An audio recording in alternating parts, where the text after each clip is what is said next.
You're very welcome as you join us here in the Cathedral Hall at St Eugene's in Derry. We're having a series of conversations about Catholic education, about growing in education, about chances and opportunities for education in our modern day. And with me I have two people who've been full-time teachers, heads of year in their own post-primary schools, but also committed to developing themselves, learning more and looking forward to the future to see how they can be the best they possibly can be. With me I have Jennifer Kearney, who's a head of year, and Michael Gormley, who's a head of year as well. Both of them have just finished in their spare time, would you believe it, doing a Masters in Catholic School Leadership. How did you come on that, Jennifer? How did the idea come about? Because I'm sure you've got your hands full both in school and at home with the many challenges that our young people are facing.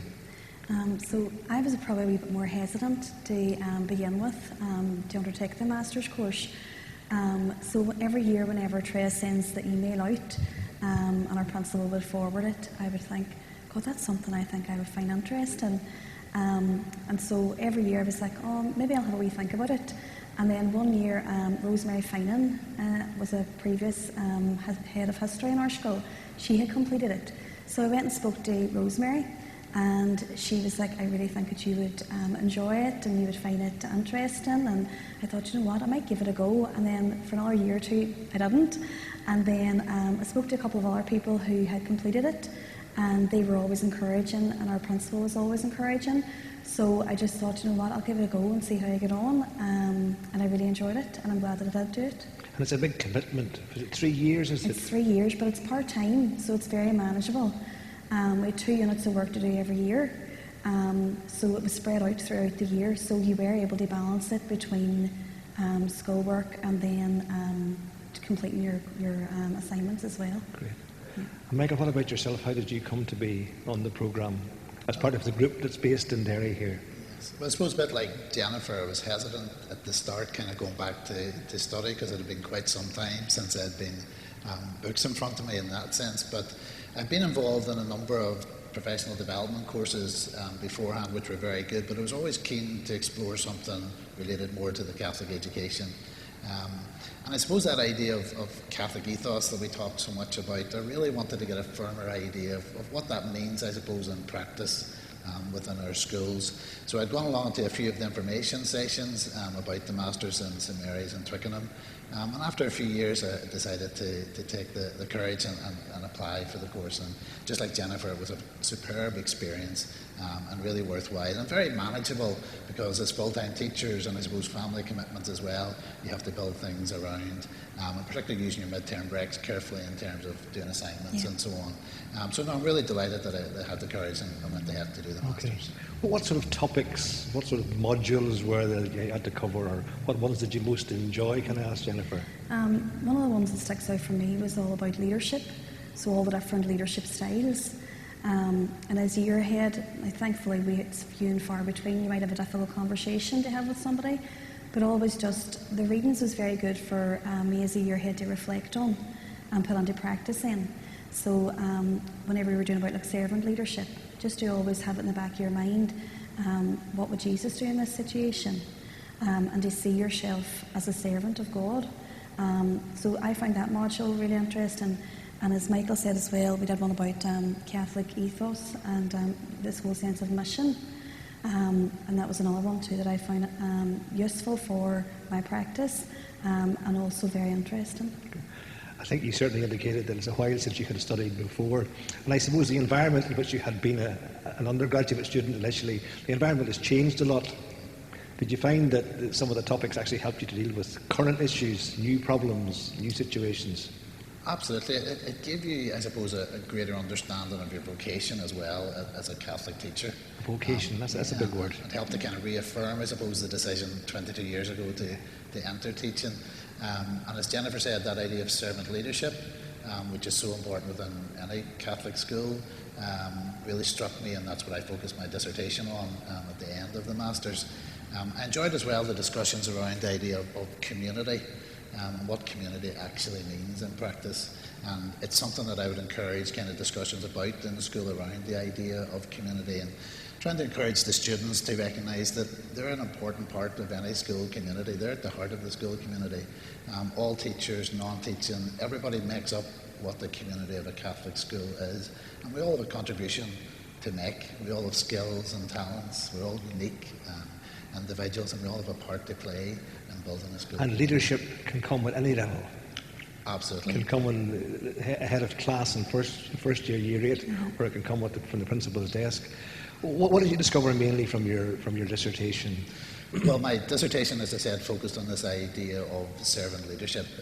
We have a 6th-year outreach programme where our students go out into the community and do volunteering work. It may be in some of the local primary schools or maybe residential homes, and supporting the students in the primary schools with after-school clubs, for example. And I suppose my dissertation focused on our students' understanding of why we do that within a Catholic school, and why we want them to be the servant leaders of the future. They have great skills, they have great talents, they achieve highly, but that's about them being of service in the future and being the servant leaders that we need in society, and looking out for the needs of others, which is what we're about. And it involves a lot of reading, I suppose, as well. Yeah, and again, of good writers. Absolutely, absolutely. And it's been quite some time, as you've said, that I've sat down to do that type of research, but the Vatican documents and the Catholic bishops of Ireland, there was superb literature to give you a real insight into all of those topics that we have talked about. And I suppose for any teacher, regardless of whether you do the masters, those literature kind of resources are superb, there's no doubt about it. Yeah.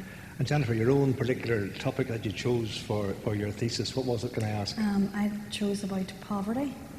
So it was all about how the role of poverty and helping children to break poverty cycles, and the gift of our Catholic education and our Catholic schools and helping to do that. And that's very relevant, obviously, Yeah. for many of our young people who are growing up in difficult financial circumstances, Yeah. and particularly with current economic pressures. Yeah, and all about like spiritual, all different types of poverty. So it's not just financial poverty, but spiritual poverty, and what we can do to help to overcome that. Academic poverty, what we can do to help to overcome that, and obviously financial poverty, and what our Catholic schools do to help as an all-rounder, because they're all important in building up our young people.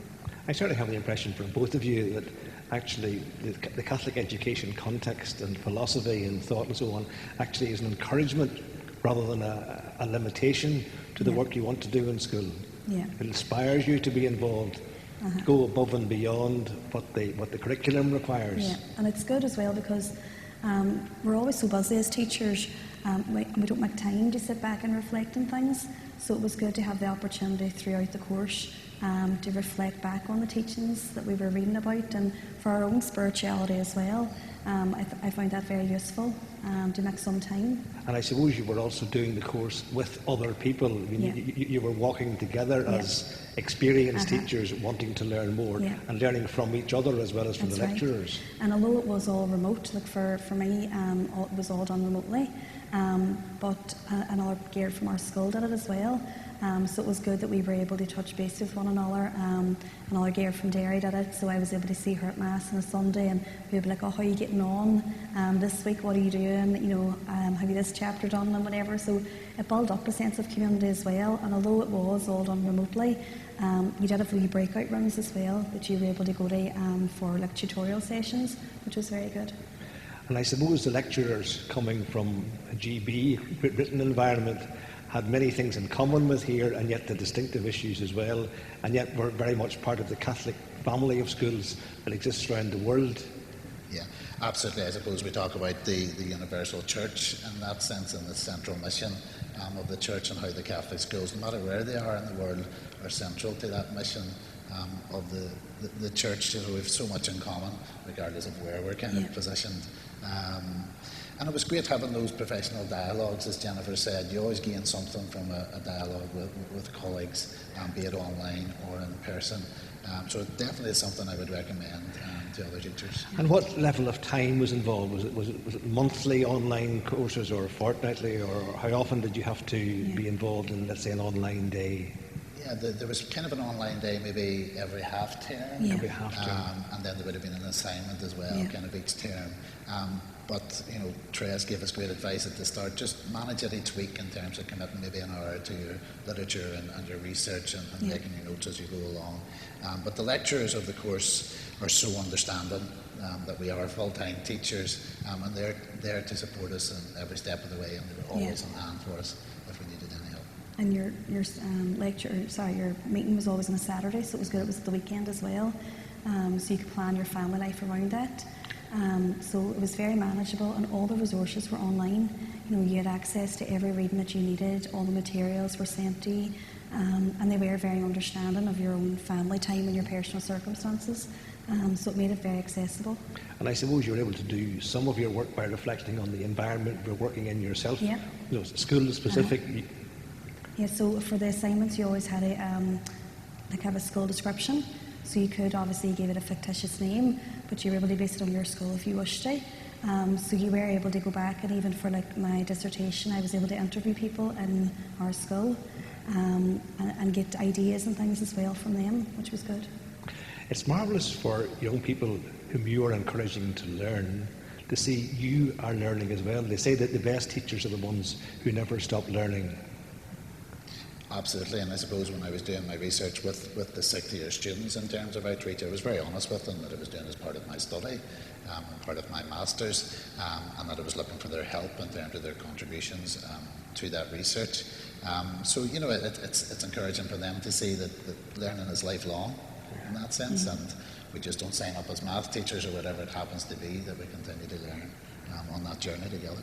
And I understand that there are 50 or 60 people who've done this programme, Yeah. which is a wonderful resource for us to have as a family of Catholic schools, people who've done academic research at master's level on their own schools.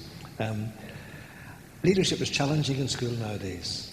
I know it's not easy for people to volunteer or to step forward and say, I want to be a principal. Do you think it would have encouraged at least some people, maybe yourselves, to think of leadership in all sorts of forms into the future? Because it can be at all sorts of levels in the school, as I say.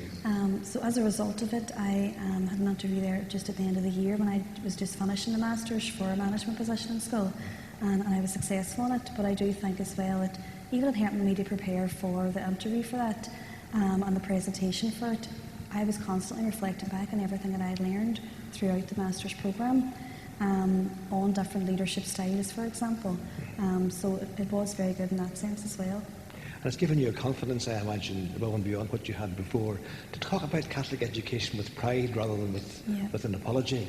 No, absolutely. There's no doubt about that, and to be able to have those discussions with colleagues and with students, you know, on a regular basis about why we're here, what is the purpose of the Catholic school.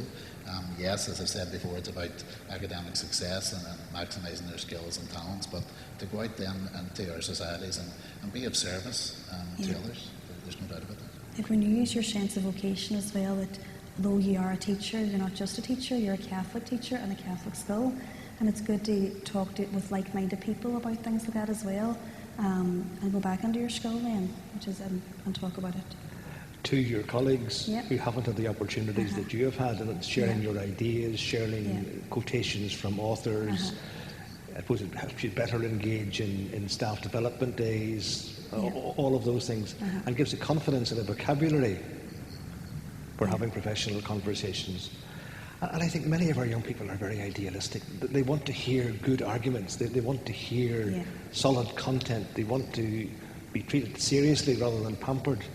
And obviously you're coming with a strong intellectual background, which is wonderful. So you recommend the course, will you, Jennifer? Definitely, yeah. And if anybody is thinking about it, like I reached out to other people who had completed the Masters programme when I was thinking about it. So if there is anybody, definitely do reach out and talk to people about it. If there's any questions anyone has, Therese is great at getting back to you with any information. And the lectures too in St Mary's are great as well at answering any questions that you have. So I would definitely recommend it. And even if you don't go for a leadership position in a school, you're much better equipped to be a leader where you are in the school already, no matter what the future might or might not hold. Absolutely. As you said, leadership takes so many different forms and different levels. We're all leaders within our classroom, in that sense, but be it as head of year or head of key stage or whatever, it's given that example to the students and journeying with them to deepen their understanding of their uniqueness in the eyes of God and their relationship with God, which is... And life is tough enough for many young people nowadays. Having good teachers who are prepared to take leadership roles, stand up for something. It's important for them to be inspired that there are people with confidence in the future rather than just fear of the future. Just to be a witness to them as well. They watch us all the time and they see us, and it's good for them to see us doing things like this as well. Wonderful. Michael, Jennifer, thank you so much. First you. of all, for having a conversation here with us in St Eugene's Cathedral Hall. But thank you also for your commitment to Catholic education and doing your Masters, and who knows what lies in the future. I hope you enjoyed that conversation. I hope you can understand where our two teachers have been coming from. I hope it may inspire some of you to think, yeah, ongoing development, learning every day, with every day being a school day, is part of the journey for all of us. And there are so many wonderful things out there to learn about. Thank you for listening to us. God bless.